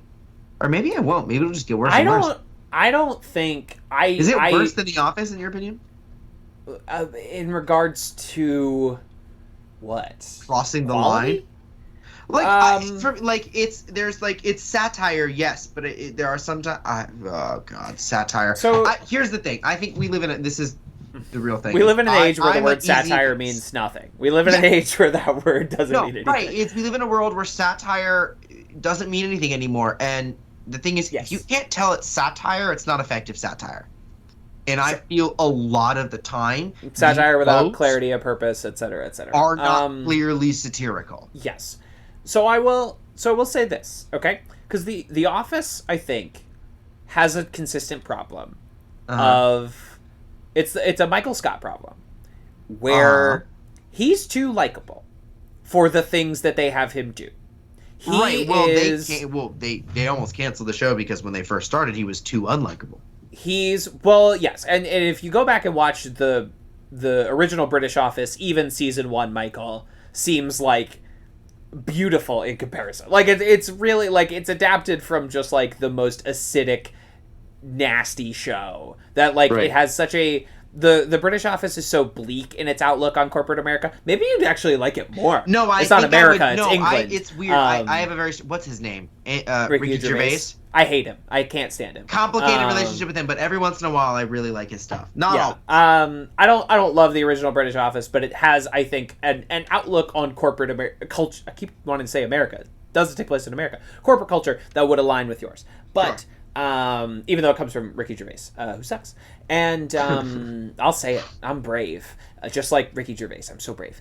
And but the Office increasingly encounters this problem where you want to have like Michael do like a horrible Indian accent right into Kelly's face, and then or like just be just the most horrific, offensive piece of shit. But he's played by Steve Carell, and you just like keep making him too likable. That's the thing. You just keep turning it up too much. Here's a great quote that I heard. There's this writer. His name is Laurie Yeston. He's written a bunch of musicals. One of them being Titanic, not based on the movie, literally based on the actual event. The movie was too, but I understand. Well, what you mean. no, but like as in like not. It is not an adaptation of the movie. All of the characters were real people, like in the musical version, not Jack and Rose, right? There's this one quote that was shared where he was saying, "I will always rely on actors' abilities to make a character likable, and Steve Carell can make literally anything likable if you give him the power to do so." At least that era of Steve Carell, right? Yes, I understand. There's a key component to Sunny that the people behind Sunny have always said is that like the characters on Sunny, they don't win. You don't celebrate their victories. You're not really supposed to empathize with them. And you can argue whether or not it's like, well, we're just putting terrible characters that we're not meant to empathize with. Like, what's the point of that? But that is the key component of Sunny, is that like they don't win, you don't cheer, you don't hug for them, you're not into their will they won't they, they don't do any of that. With only one exception. Now, I personally, in watching the show, I don't feel like they're always on the right side of that line. There are times where I'm like, I feel like the show and I are not on the same page about like, is this offensive? There are many instances that I can find where like I don't think the show and I are on the same page about this scene, and I'm not I'm not convinced the show knows what is happening is as wrong as it is, right? Right. But like if you are blushing this much at Mythic Quest, the bright spots you would find of Sunny are not bright enough. They're not going to be bright enough to overcome. I don't know. Honestly, the topic of Nazis in particular is really tough for me. Like that's just like a really hot button one for me. So unless they're talking, I mean, are they talking about Nazis like every episode of Always Sunny? Not every episode. One episode, where they like they discover that like someone's grandpa was a Nazi and like find all his old Nazi stuff after he dies, and that is an episode of that. But like Sunny has, I think at the end of it they end up burning it, but they do wear it around for a little bit, and if you were to enter Sunny, you are entering into territory where like, okay, there's less Nazi stuff, at least in the first few episodes, but like you are having to deal with stalking, sexual assault, blatant homophobia and transphobia, horrible, just like generalized horrible behavior to sex workers, horrible behavior to they throw around a lot of words, Jace, that you won't enjoy. You will not enjoy the words that they throw around sometimes. And I really don't think any bright spots that you would find would overcome for you personally. Okay. No, that's valid. I'm trying to save you. I do appreciate it. I do appreciate it. You brushing up this much in the first 4 episodes of Mythic Quest, which is not, I'm not putting any fault on you for that, obviously. No. You're not going to like it. There are so many other shows you could watch instead that I would say I would not invest your time in that. Oh yeah. That's trying to help you out. So getting a feel. I mean, that's the other thing is like there is also like a sick sort of curiosity that I have of like, I want to know what all these people are getting exposed to. You know, it's a super popular show. I'd like to know what is actually affecting these large chunks of mindset within these viewerships. So I would take Sunny over South Park. 100 days out of 100. Oh my god, South Park. Oh. Yeah. 100 days out of 100, because the way that South Park has been used as an excuse for everything, for anti-Semitism, for everything, for everything, in recent memory too, where people will do stuff and you try to engage in any sort of good faith conversation about any topic whatsoever. The second South Park enters the conversation, it's over. There's no groundwork. You can't, at that point, there's no arguing. Because they're not there to actually engage with you. They're there to be like, yeah, well, South Park did it, and I love South Park. Right. So South Park was obviously correct in this instance. There's nothing we can learn. Oh, I'm sorry. Yeah, I didn't realize that I was not, up to snuff with South Park. Yeah, I'm sorry I'm not operating on my lived experiences aren't enough to inform your discourse as much as this shitty TV show made out of paper is. Like, fuck you. Exactly. So, like, I would take Sunny, because, like, I do feel like for the many faults that they've made on Sunny, and I do think, like, if you asked any of them, there were certain things from previous seasons of Sunny they would go back and not do, you know what I mean? I do feel like the Sunny people have that, or at least they like claim to have that, and they're like they have an understanding of that. The South Park guys have no awareness in that regard, and they don't care that they have no awareness in that regard. On South Park, the worst thing you can do is care. If you are if you find something harmful, it's this broy, hyper masculine thing of like, don't have any feelings about anything. Like, if you don't have any feelings, then your feelings can't get hurt, and therefore nobody can touch you, right? It doesn't. Having feelings is losing. Finding anything to affect you is right. Losing. And the team is a bunch of white guys. Yeah, I mean, basically. Yeah, and it always has been. So it's like when they say, "Well, no, we make fun of everybody," it's like you're still punching down. Right, exactly. That's literally my only rule is punching up and punching down. And how you define that is complicated, right? Sure. But if you can, where that lands, it's understanding, it's because it's difficult because then it makes people want to do that kind of oppression Olympics thing, right? Where it's like, well, I'm more oppressed than you, so I can make this joke. Whatever. Fuck. Maybe just not fight to say the offensive joke. I will never understand the urge to be like, ooh, this is really, but I really want to. Why? Why do you want to? That doesn't make sense to me. You're like, well, because it's funny. If you can't be funny without doing those things, you're not funny. Yeah. That's how that works. And I'm not some like I only listen to clean comedians type loser, you know? Like, you're Brian Regan super fan. I don't even know who that is. Like, but I you know what I mean? It's just that I will never understand the desire to be that. And again, I love edgy, you know? And I actually. But who are you being edgy to? And who are you being edgy to? Who are you being edgy against? Who is the ultimate butt of the joke? Right. Here's you know, I actually am all for offending people. I don't think being offended is a bad thing. Sure. I think that sense of it's as long as you're not doing something that contributes toward or eliminates somebody else's personhood, you're fine. Yes. Right? Right. So if you say something blasphemous, right?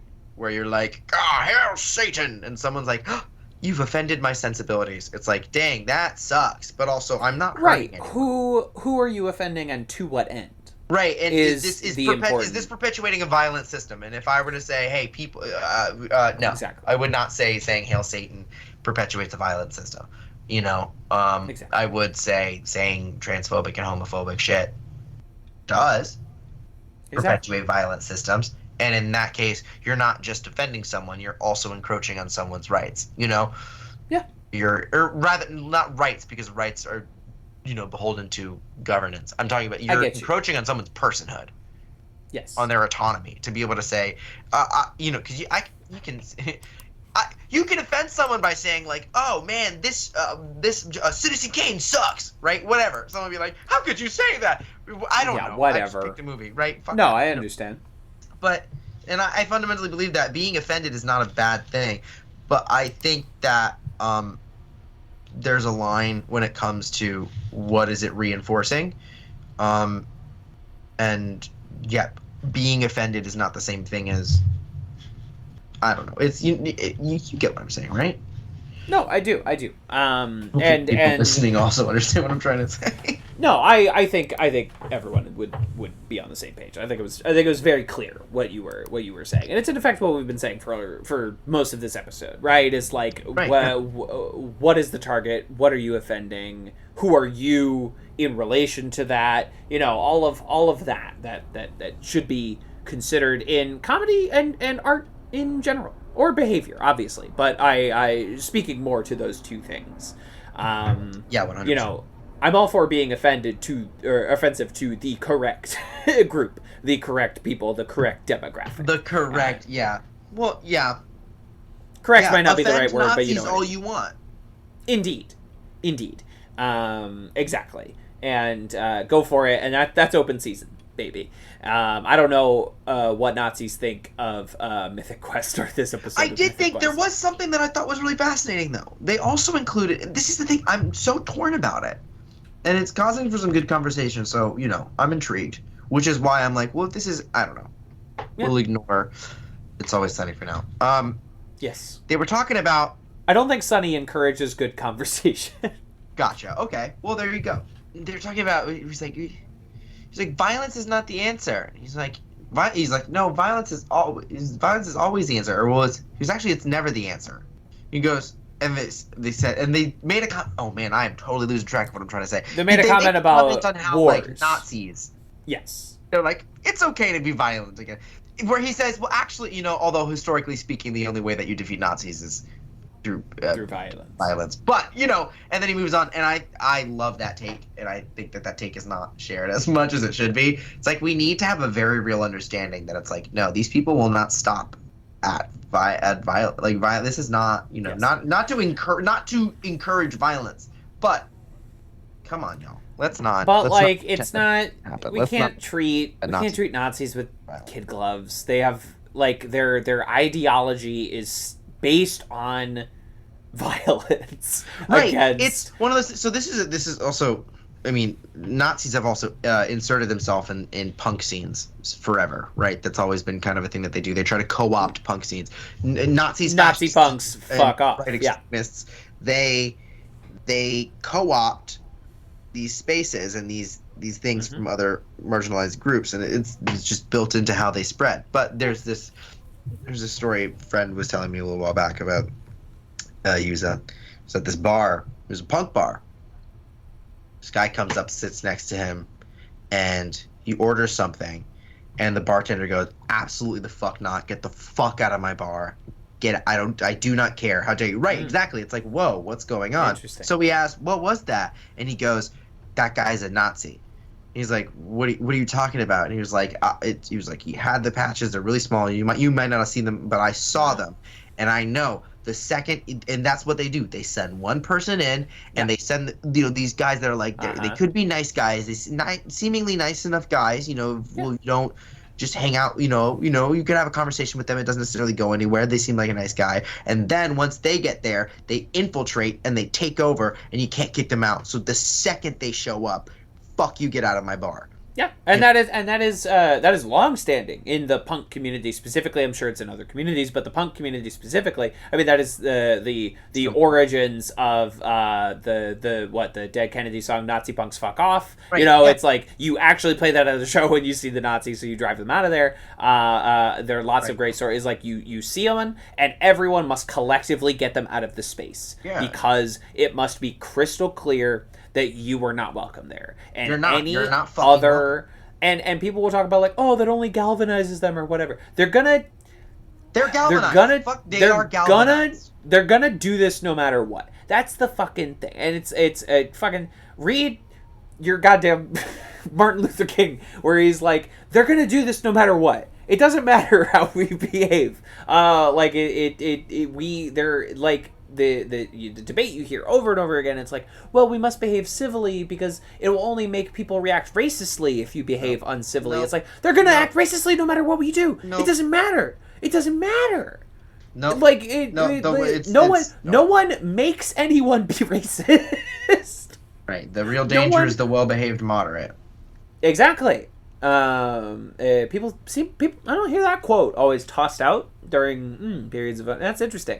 I don't hear a lot of my white conservative hometown people talking about like, oh, the real victim is the person who says like, look how far you've come. You don't need to go any further. And I don't see people trotting that one out. That's interesting. Wonder why. Yeah. So yeah. Did you see the one the other day where the conservative talk show host was like, well, by all the standards of today's day, we'd have to throw Martin Luther King in jail. And I'm like, wow, it'd be so wild if Martin Luther King got arrested. Crazy. That would be so nuts. Did that. That'd be so nuts if Martin Luther King got arrested even like one time. That would be crazy. Crazy if that was the worst thing that the United States government did to him. Not that they killed him, which they did. Which they did. Like, yes. Correct. After spending a long time trying to drive him insane or make him quit, they killed him. No. They sent him letters trying to get him to kill himself. Yeah. They were trying to get him to kill himself so that they wouldn't have to. Called him at all hours of the night. Like it was an intentional tactic. Yeah. Everyone. Yeah. It's if you wild if that happens. It's a trend. There's black revolutionary leaders garner a following, and then shortly after, are eliminated. They're killed by the United States government. Yeah, killed by the United States government. Yeah, that's so. That's weird. That's weird how that keeps happening. That's really bizarre. We should look into this. Yeah, we should. Anyway, happy Black History Month. Absolutely. Sorry if anyone thought we were being trivial there. True. Yeah. I certainly don't mean to trivialize what has happened. It's obviously ridiculous, and it's horrible. And we're doing our part to make sure people know about it. You're sounding like what is the guy I said I hate in Mythic Quest?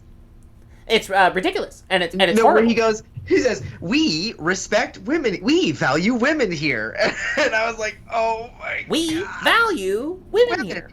Like, oh, you did it, good job, you said the things you're supposed to say. Amazing. You value women here, but there's like 3 women that work there. Hey, that was actually a it was not a bad commentary. You know, obviously it's subtle as a brick, but not a bad commentary about these spaces. I don't dislike lack of subtlety.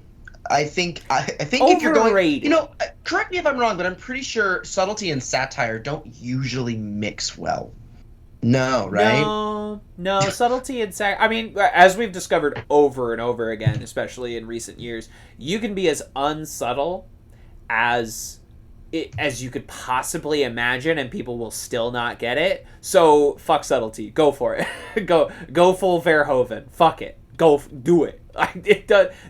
People will still misunderstand you. Fuck it. Go for it. Do it. Exactly. You can state it out loud, and it won't make an impression on people. So fucking go all the way. No half measures. Yeah. Wowie. Absolutely. Wowie. It is. What did I kick? Oh well. Let's see. Pluggable pluggables. Jace, you got anything to throw in the old plug machine? Oh, in the plug machine. What do I have to plug? I don't know. For all of you horror fans out there, I just watched a fun movie on Shudder. Ooh. It's exceptionally gory, so if that's where you draw the line, I don't recommend. But in that same breath, it's so gory that it transcends into this sort of surreal beauty where you're looking at one of the most grotesque things in the world happen, and I can't help but laugh at what image I'm watching on a screen. It's remarkable. It's called The Last Matinee. It's on Shudder. Very cool. It came out in... Wait, let me look this up because I want y'all to know about this. This was very cool. The Last Matinee. For those horror fans out there. 2020 horror/slasher. Yeah, it's a pretty traditional slasher. Let's read this. I'll read you the IMDb breakdown real quick. It's a soaking wet day with rain pouring down, and one of the best things to do is go seek refuge in a great old cinema. There's just one problem. A murderer is on the loose, and he also has taken refuge there. Okay, that's the plot. It is hell of a fun time. I forget. I don't think it was in English. It's not. I don't. Okay. I think it's in Spanish. I think it's from Argentina. It's so funny. I don't remember the language. I remember watching it and being completely captivated. I mean, I put subtitles on. Yeah, it's great. I'm pretty sure it's from a team from Argentina. Okay. It's a modern giallo type kind of, so very dreamlike, very glossy. It's really cool. Straight to the point, no frills, no bells, no whistles. It's just some awesome kills and really grotesque imagery, all out of a very clear love for the art form of horror movies. Like, it takes place in a movie theater. It's very fun. Highly recommend if you like horror movies. That's my plug. Thank you so much. Woo. Yeah. Woo. Yeah. Perfect. I'll say, in keeping with my journalistic duties of telling you what of the last year's best movies are coming to streaming, the French Dispatch just dropped on Disney Plus, a weird world that we live in, because it was a Fox Searchlight release, and with Fox movies, Disney decides, like, is this a Disney one or is this a Hulu one? And this was I guess they decided the French Dispatch was a Disney one, even though there's a fully naked woman in it. I wonder how they. Well, they have PG-13 movies. But that was is an R-rated movie. This is like a fully naked woman. I didn't even thought about that until right now. I think they have age restrictors. I'd be surprised. I don't know. I'm on Disney Who's Plus. naked in French? I saw that with you. Who's Leia Seydoux is naked in several scenes. Who's Leia Seydoux? She was the security guard. No, she's definitely naked in a lot of that movie. Wow. Hold on. Now what's going on here? I don't know. Was I lied to? Was this a deep fake? Was I deep faked? I feel like you're right, though. Anyway. They've been expanding their content. Okay, ignore that. I know it's also coming to HBO Max. Watch it on there. And also Titan. Jace, you gotta watch Titan. Titan is a film that defies descriptors. I don't really want to tell you anything about it, but it's one of the wildest fucking movies I've seen maybe ever. Dropped on Hulu today. It's a horror movie. Yeah, from the director of Raw, which I've also recommended to you before, and Titan is a wild, wild fucking ride. I'd recommend. And where is it? It's on Hulu now? It's on Hulu. It's not going to be to everyone's taste, but it's dropping on the old Hulu, so scope it out there.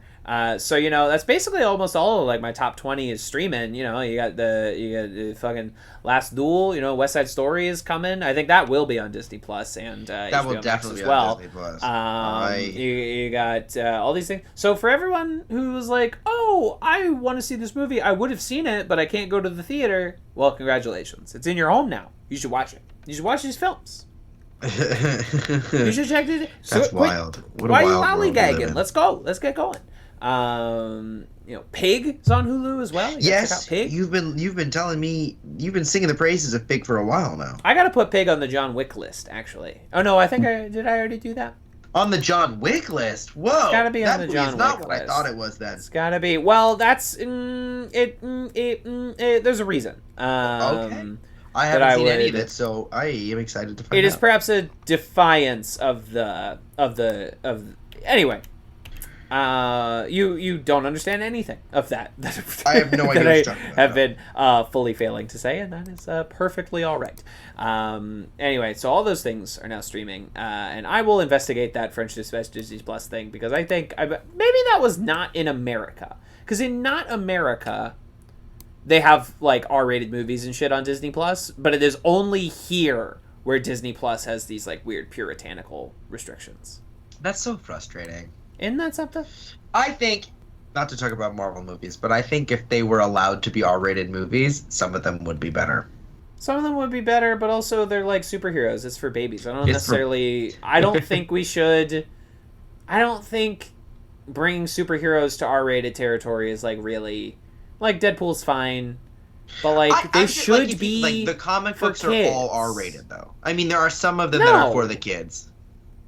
Comic books are not all R-rated. They are 99% all ages. They are 99%.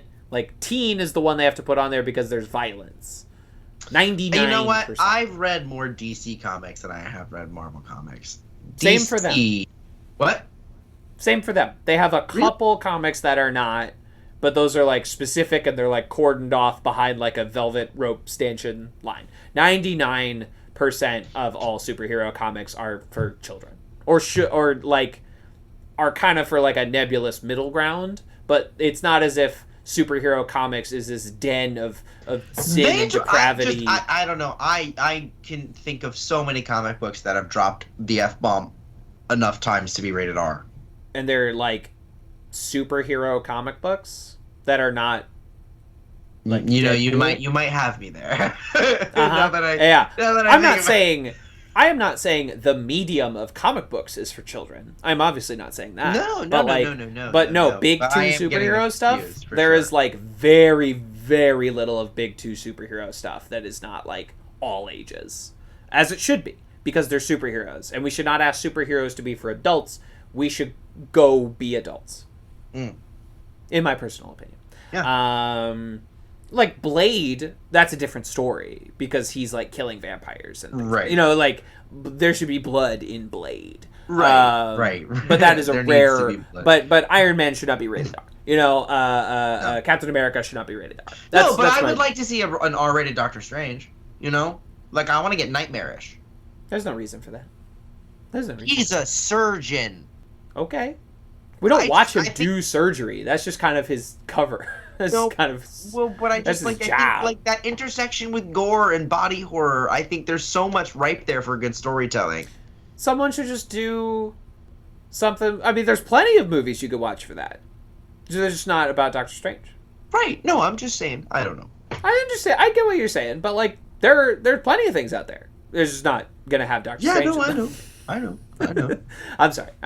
You know what else? You know what will save Marvel movies? Nothing needs to save Marvel movies. Marvel movies are doing exactly what Marvel movies are supposed to do. and that is be a Marvel movie, and that's okay. And that's they don't need. They don't need to be there, but you know. They don't need to be there. Two, they don't need saving. They're still like the only thing that makes money. Right, Everything is becoming Marvel movies now. Yeah.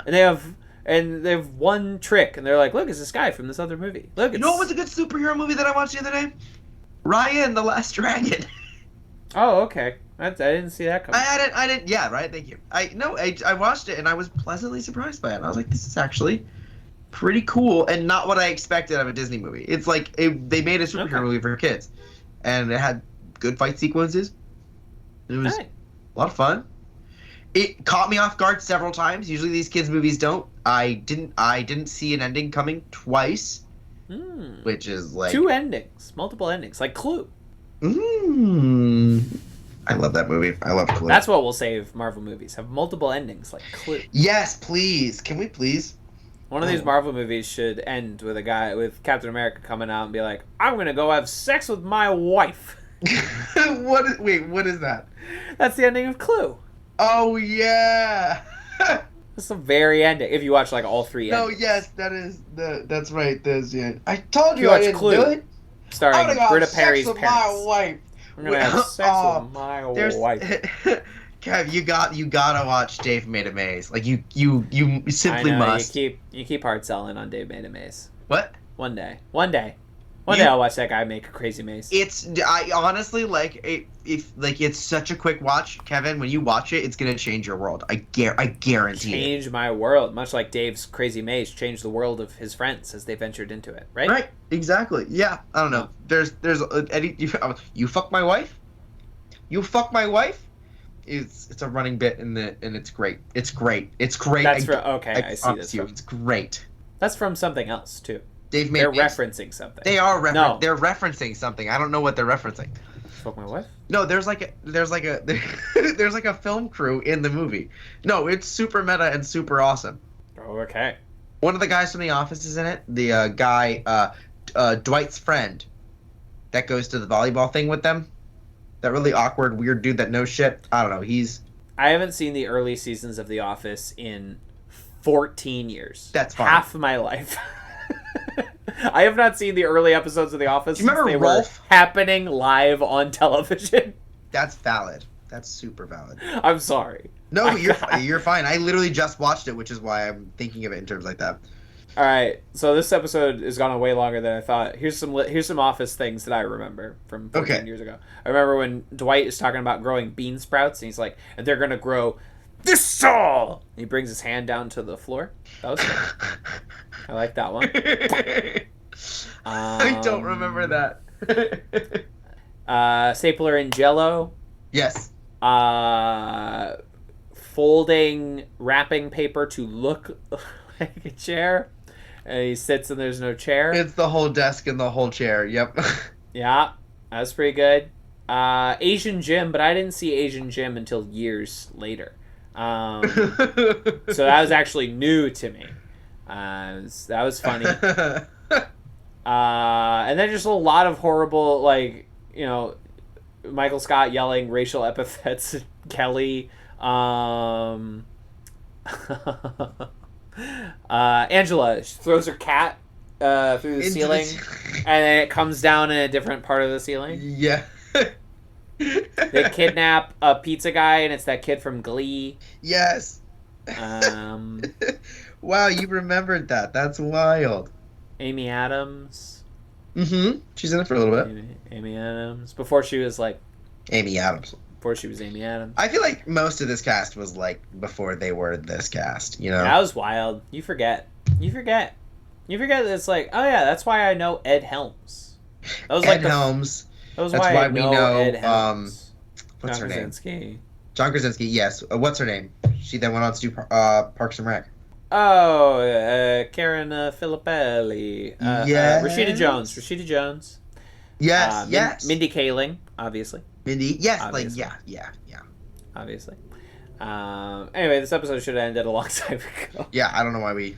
Anyway. I don't know why I don't know. Fuck it. I just started rattling off things I remember. So there! Are you happy? That's the extent of our Office. We'll be back. It wasn't even here. It wasn't even here. That's why we could do it. right? Because Caleb wasn't here. Caleb would hate that so deeply. We'll be back next week with just one episode of Mythic Quest, because this is a very special epi of Mythic Quest. Very special epi. One epi only one epi. Make sure to give us them 5 stars on the podcast platform of your choice. They have them on Spotify now, so go ahead and throw those bad boys up there. And until then, Nazi punks, fuck off. Pop. Yeah, very that. Will I rip a copy of Nazi punks, fuck off from YouTube and put it at the end of this episode? I think yes. Who can say? Depends on if I have time, because I only have like one day to edit this. I only have like one day, so it will depend on my time. Okay. That will be the deciding factor. I think it's worth it. I think that audience, you will learn if I had time in 3, 2, 1.